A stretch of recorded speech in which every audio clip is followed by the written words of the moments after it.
porque hoy vamos a viajar en el tiempo y vamos a hablar de las radionovelas, esa magia que no se ha perdido, no señores, sigue vigente y ustedes van a poder conocer hoy una radionovela, pero de Beethoven. Así que los invitamos a que ya mismo vayan a nuestro Facebook, a nuestro canal de YouTube, porque tenemos dos grandes invitados a esta hora. ¿Para qué? Para hablar de un mundo maravilloso, Dukas y Beethoven, que se unen alrededor de una gran obra. Así que, ¿qué tal si saludamos pues a los protagonistas, a nuestros invitados? Por un lado tenemos al maestro Luis Felipe Calero, él es director residente de Fosbo. ¿Cómo está? Bienvenido. Hola, muchas gracias.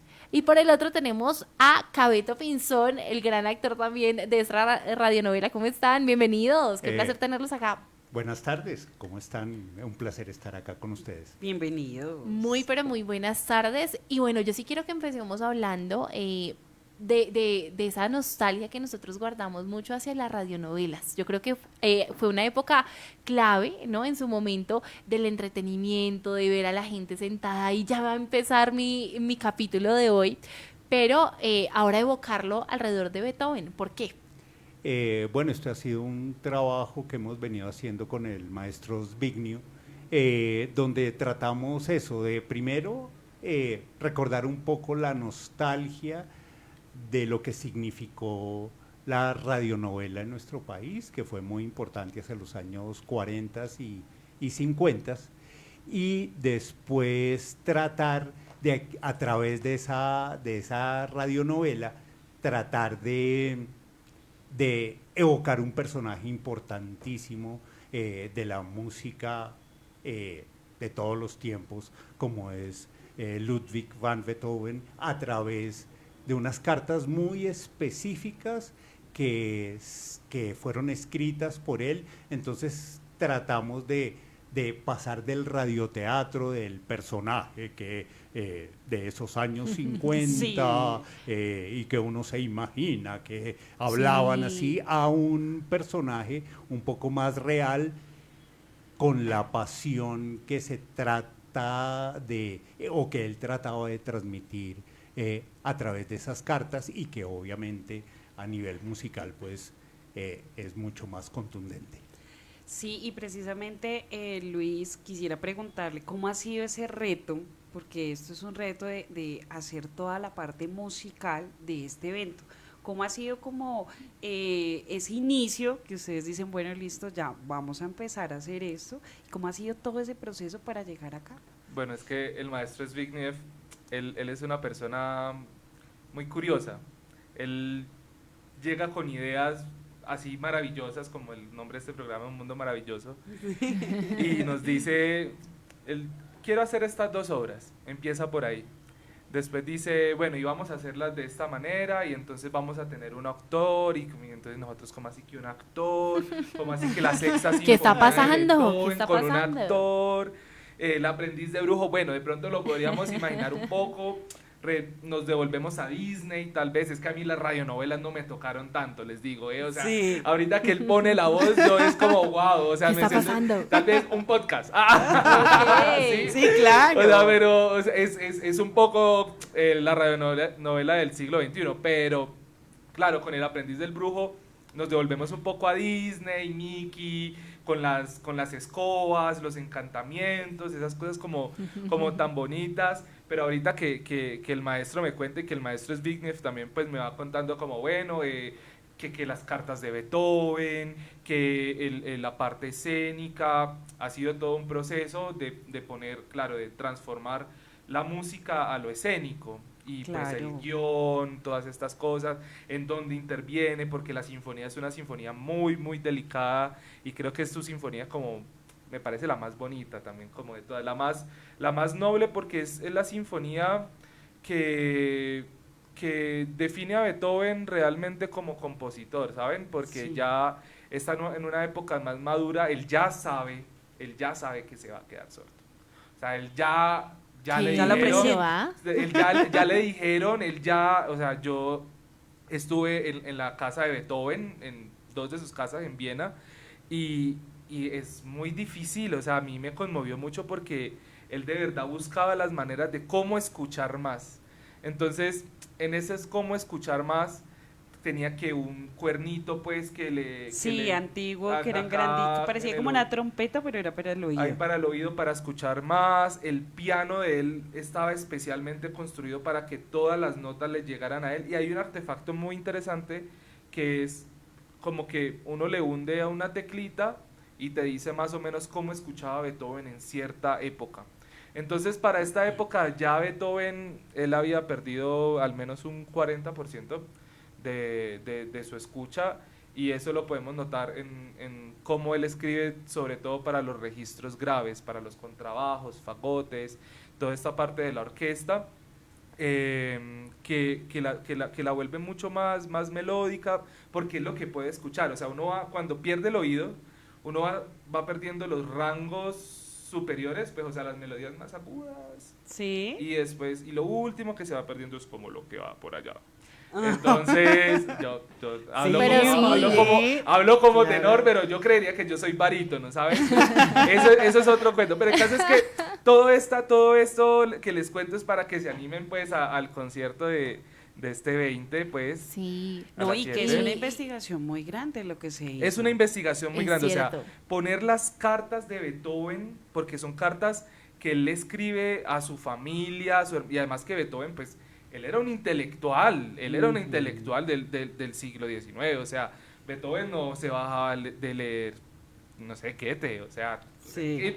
o sea, Sí, precisamente para eso. su coeficiente intelectual es una cosa loquísima, incluso de eso se ha hablado mucho, y hay un misterio también detrás, yo creo que a veces, del gran Beethoven, ¿no? Del gran apellido Beethoven, pero sobre todo yo creo que es muy interesante conocer esas facetas del músico, porque a veces tenemos como una percepción de que la música solo nos habla a través de sus letras, y realmente cuando nosotros nos adentramos a Beethoven, hablamos de esa música de orquesta, de cómo en sus sonidos plasmaba justamente eso que usted nos está contando, Luis. Y yo quiero preguntarle, Cabeto, ¿cómo ha sido también para usted investigar, sumergirse en este personaje y llevarlo también a través Además que se de parece la a voz? Beethoven, ¿no? Oiga, sí, hasta se hizo un Ay, cambio de con look. mucho respeto acá yo. Se hizo un cambio de look para quedar igualito, ¿verdad? Traje de la época y queda perfecto. Sí. No, evidentemente, actoralmente y para la puesta en escena es todo un reto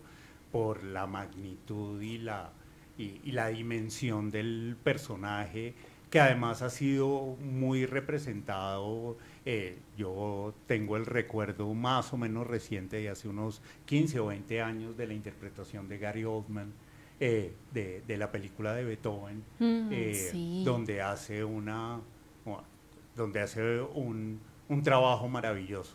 Y yo creo que en este caso lo que ha sido el hilo conductor y que el maestro Zbigniew nos ha trazado es esas cartas y ser muy fieles.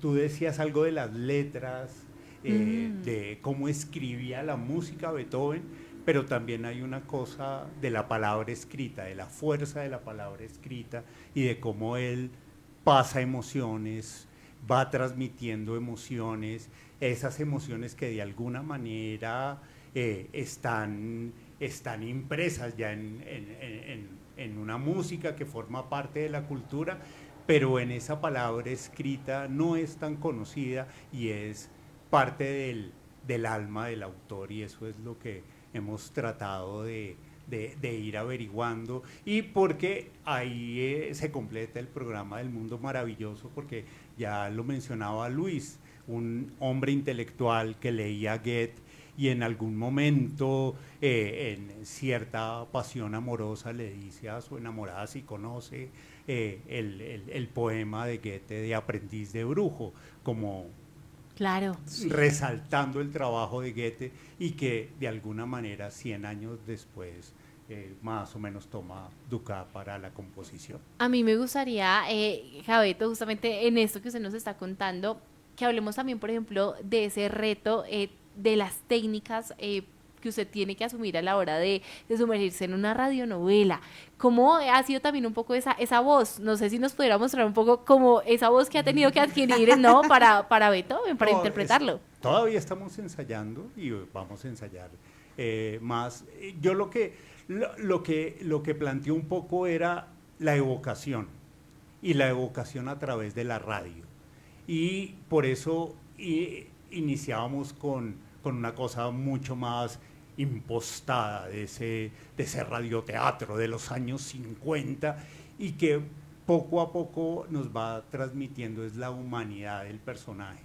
Es eso, con eso no, yo no pretendo hacer el gran personaje, estoy muy lejos de alcanzarlo, pero sí encontrar algunos trazos que le permitan al público involucrarse más tanto con la música como con el personaje. Y también hemos pensado en a lo mejor tener algún tipo de actividad integradora que va a ser muy interesante.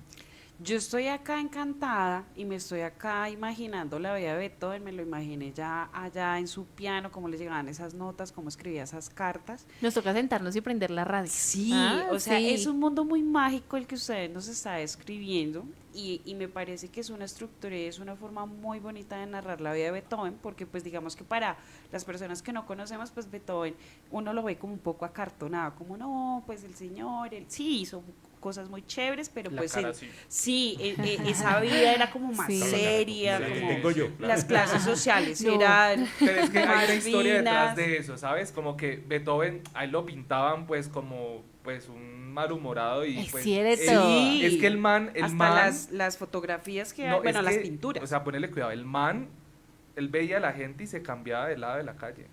Ah, ¿sabes? carajo. Sí. Pero no era porque él fuera, pues, mejor dicho, Beethoven, porque es que lo que pasa es que la sociedad vienesa de esa época, pues era una sociedad, sí, o sea, elitista, pero elitista del dinero, Ajá. de las apariencias. Entonces, ¿de qué iba a hablar Beethoven con ellos? 1, 2, Beethoven se estaba quedando sordo. Sí. El maestro, o sea, pedirles, ¿me repites? Entablar una conversación con él, Sí. con No otra era- persona, para él debería ser incómodo. Exacto. O sea, esas son las cosas que yo te digo, me conmovieron Sí, mucho, claro. me conmovieron mucho. Y Conocer esos matices, Sí, ¿ah? y precisamente yo pienso que eso es algo y que me pobrecito. sorprende mucho de toda esta investigación, porque ustedes van a mostrar unas caras, o sea, una cara de Beethoven que no está en los libros, Así sí, que es. no lo vamos a encontrar, pues no sé, en los videos. Y a mí me gustaría que ustedes nos describieran un poco, porque, o sea, yo me imagino una radionovela, a mí me dicen radionovela, pues yo cierro mis ojos y la escucho. Pero esto va a ser todo un espectáculo, esto va a ser toda una Con una puesta. orquesta, Exacto. pues. Va a ser toda una puesta en escena que de pronto nos describieran un poco, pues para todos los oyentes, todas las personas que están acá súper pendientes, cómo va a ser ese montaje. Entonces ya me imagino pues la orquesta. ¿Y qué más va a haber? No, vamos a hacer un dispositivo escénico muy simple pero evocador. Es decir, vamos a tener un lugar donde va a suceder la radionovela y de repente ese narrador de los años 50 se va a convertir en ese personaje de Beethoven y va a terminar leyendo las cartas y seguramente regrese también a los años 50 nuevamente y yo creo que, y lo repito, hacia los años 50 en el Teatro Colón se hicieron grandes obras de teatro acompañados de la Orquesta Sinfónica de Colombia en ese momento, donde eran dirigidos por Bernardo Romero Lozano, pero era la música al servicio del teatro. Aquí Es al inverso. no, sí, no es al servicio, pero son dos lenguajes que se fusionan, ¿ah? que van a estar dialogando permanentemente con una puesta en escena sencilla, sobria, porque tampoco queremos distraer el sentido de la música, pero que la presencia del actor y de la puesta en escena tenga un sentido. Y también que el público se involucre, porque yo creo que esa es una de las propuestas que a mí me sedujo de la Claro. propuesta del maestro. Era, no solo quiero juego con la orquesta y el actor, sino también que el público comience, y qué mejor que el aprendiz de brujo para que el público pueda Claro. participar. Claro. No, y esto es una de las apuestas de Fosbo, ¿no? O sea, nosotros buscamos transformar el concierto, el espacio de concierto pues al concierto normal, que uno llega, aplaude y se va, escucha y se va, y no Sí. sabe qué escuchó, no sabe qué Sí. escuchó. Nosotros queremos precisamente que el público se involucre, que el público sepa qué está escuchando, que se lleve una experiencia diferente de concierto. Saben, que la escucha sea una escucha guiada, que es muy diferente a escuchar por escuchar. Es como cuando a ti te dicen, escucha que el pajarito sale a las 6 de la mañana siempre. Y a la... y Es el pajarito, empiezas, usted te dice. empiezas a percatar de esas cosas cuando hay alguien, cuando cuando también hay luz que te dice a dónde mirar, Es cierto. o que no hay luz y que te centras. O sea, son experiencias que buscamos a través de la transformación Va a del ser muy espacio de concierto. inmersivo. Sí, será algo inmersivo, ¿no? Y una apuesta totalmente diferente. Yo creo que ha llegado como el momento de cambiar ese chip, porque es un imaginario social de que la música clásica Es de aburrida. pronto es aburrida, Sí. ¿cierto? Es solo para ciertas alcurnias de la alta sociedad, pero realmente la música clásica abarca un mundo maravilloso, y lo puedo decir con experiencia propia, porque me he dado la oportunidad de descubrir esos shows y son especiales. Ahora se une pues todo eso al circuito clásico Compensar que se está realizando. Y por último, ¿qué tal si reiteramos esa gran invitación? Le recordamos a la gente la fecha, el lugar, dónde va a ser para que nos agendemos. 20 de septiembre, 20 de septiembre, Auditorio de Compensar, 7:30 de la noche. 7, creo. ¿Siete? Siete. 7 de la noche. noche. Siete. 7 de la noche. El gran auditorio de Compensar es especial, o sea, Compensar Epa. tiene varios auditorios, pero vamos a estar en el gran auditorio porque esto es un gran evento con la Orquesta Sinfónica de Bogotá. Aquí Cabeto, que nos va a estar acompañando como Beethoven, pero como no, o sea, eres Beethoven y no, ¿no? O sea, como... Es un personaje que va a evocar y terminará siendo Beethoven, pero seguramente regresará a ese recuerdo de lo que es la radionovela. Hasta Pues, intriga hay. Y Va a estar muy bueno. dirigido por el maestro Zbigniew Science, que él es el fundador y director artístico de la Orquesta Sinfónica de Bogotá. Es muy especial. Pues ahí está esa gran invitación para todos aquellos que nos están acompañando a través de nuestra dial y de nuestras redes sociales. Ahí ustedes pudieron ver de pronto aquellos conectados un poquito de todo lo que se vive en los ensayos, en la preparación de estos circuitos clásicos Compensar. Y por supuesto, a ustedes dos, muchas gracias por acompañarnos y traernos esta nueva apuesta, ¿no? Era hora de revivir las radionovelas, pero desde una mirada distinta, que esta vez viene acompañada de una apuesta musical muy interesante. Gracias. Gracias Muchas a gracias, ustedes muchas gracias. por el espacio. Ahí está, para que lo tenga presente, sábado 20 de septiembre, 7 de la noche, en el auditorio principal de Compensar, Avenida 68. Son las 5:57 de la tarde. Estamos al aire en La Verdadera Alternativa.